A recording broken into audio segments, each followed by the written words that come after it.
Eclipse Lake is the 9th episode of the 2nd season in the Owl House and 28th overall. In it, Luce is sick, so Amity has to team up with Ida to go find some Titan blood.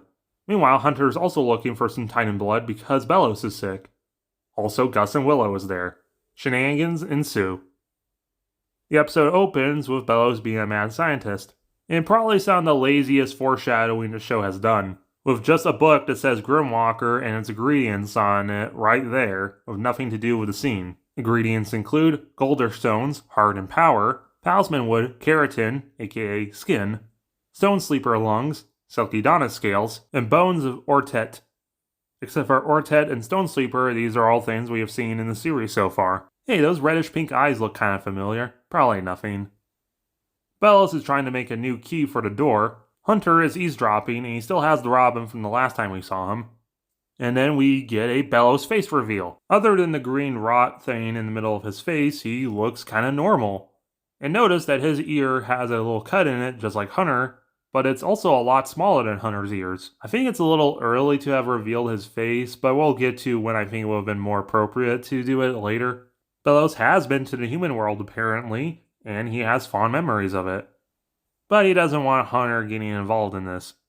Meanwhile, Luce got the common mold, which is a Boiling Isles equivalent of the common cold, and Amity's taking charge. This episode introduces Amity's talisman, Ghost the White Cat, named and modeled after Danateris' White Cat Ghost, which leads to a lot of fans believing that Amity is meant to be a self-insert for Danateris. I don't know, maybe. The only thing I'm really seeing is just the ghost. Either way, everyone's trying to help out Luce, including Gus and Keen, who get a bunch of music tapes, including lo-fi beats to study and relax to, which is one of the most recognizable YouTube videos ever. Meanwhile, Ida is making a direct reference to Dragon Ball Z. According to these human workouts, you just gotta scream a lot till you force your inner beast out. This looks ancient. What? No, it's only 30 years old. I remember seeing this in theaters. Yes, you're old. Who cares? We have a crisis on our hands. You better hide that big-ass forehead. I guess Harpy Ida could also be a reference to Dragon Ball being kind of like Super Saiyan 4, being a mix between her and the Beast. Ida calls Amity Boots, which is another piece of clothing that she's called. Luce attempts to eat the key, fails, and we see in the background a bunch of plushies, which were actually a lot of the plushies we saw in the first season's opening that I forgot to comment on. Like a snake, a hot dog, wiener dog, an eyeball egg thing, and an actual reference to Phantom of the Paradise, my favorite movie. On the other side, a Furby, a giraffe, Fortnite, and the Satchel Angel from Evangelion. Luce gives Amity a Tamagotchi, or digital pet, to text to. You're supposed to read it sideways, and she calls her pretty, which is really cute. Amity's little icon is based on Ghost, and Luce's is a bat, which might hint to the future. Amity, seeing you around more often is different. Referencing Understanding Willow and how the two are struggling to become friends again. We also see Gus and Willow's talisman. I was taught to see every situation as an opportunity. And today, I'll show Luce that I am an awesome girlfriend. Feels like just a few months ago, you almost got her dissected by your crazy principal. That was a few months ago. Referencing I Was a Teenage Abomination, and the fact that it's been several months. The Echo Mouse reveals that Titan blood is the thing that lets you travel between worlds. Luce is too sick, so Ida decides to go.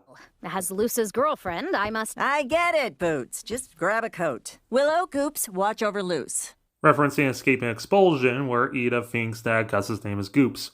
Eclipse Lake is on the knee, which is our first time seeing it since Adventures in the Elements.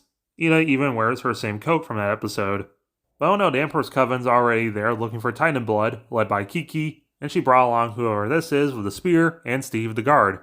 Which is our first time canonically seeing Steve again since Sense and Sensitivity, but since he's a normal Coven design, you can just say he's in the background of whatever Emperor's Coven scene. Hunter is sneaking around in a Coven Scout outfit, because Kiki's still trying to unalive him, just for him to comedically fall in front of the heroes, and get captured. Amity has a little Gorn that holds Abomination Goop. This is a reference to the fact that Amity is played by Katara from Avatar, and the fact that she had a little pouch that had water in it that she used to bend. The group makes it into the caves, and Keen does that scream thing that he learned last episode, and I love that it's just him going, yeah, but the Emperor Simps are nearby. Meanwhile, Willow can also be in the Bard Coven because she's good at picking out songs. Luz shoots Amity another text saying that she's rad, but it's lost in translation. Come back with results, or else you can figure out the rest. No, Luce wouldn't make that kind of threat. I'm an awesome girlfriend. Has she told you that? Ida wants to scare off the Emperor Simps by dressing as a yokai. But shenanigans cause them to get revealed. The Echo Mouse reveals that there's such thing as fool's blood, just as the gang finds some and it creates a crevice. Amity agrees to let Hunter go, just for him to betray them and run off. As the Emperor Simps arrive, the Abomatons can transform apparently, and Amity gets tossed down with Ida and Keen. Seeing Albert crack like this gives me trauma for Season 3. Amity tells Ida just to talk to the Albies to become the Harpy, and after dealing, it actually works. The Emperor's Coven comedically crashed, but Spirit Girl's still conscious, so Ida decides to stay back and fight her. Keen and Amity find Eclipse Lake, and it's dried.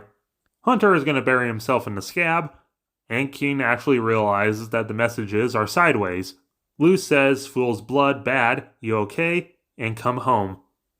Amity kind of pities Hunter and tries to help him up, just for him to realize that she has the key. Smooth animation time again as they get into a fight, and apparently Hunter can teleport with a normal talisman staff.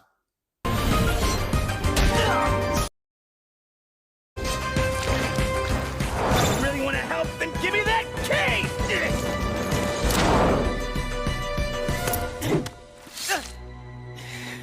But Katara takes pity on Zuko because she realizes what Ozai is going to do to him if he comes back empty-handed. Amity reluctantly gives him the key, which she cracked. Meanwhile, Luz literally growed fungus out of her head. After making a pit stop to eat 9 voles, they return home. This is one of the few times we've seen Albert detach from the staff in a while. Amity! I'm so glad my awesome girlfriend is okay. Me too. Amity's glove is covered in Titan blood. It is indigo, which makes me think of Homestuck because Dana Terrace is a Sagittarius. Meanwhile, with Hunter, the Robin chirps at him the talisman's name. We don't hear it yet, but it's Flapjack. We also see our secret code of dreams. This is a really good episode. It's really interesting seeing Bellows and how much Hunter actually cares about him. The fight between him and Amity is really cool. I love that the show is making a firm statement that Lumity is a real thing. I love how dedicated Amity is to Luz, and I love the Owl House.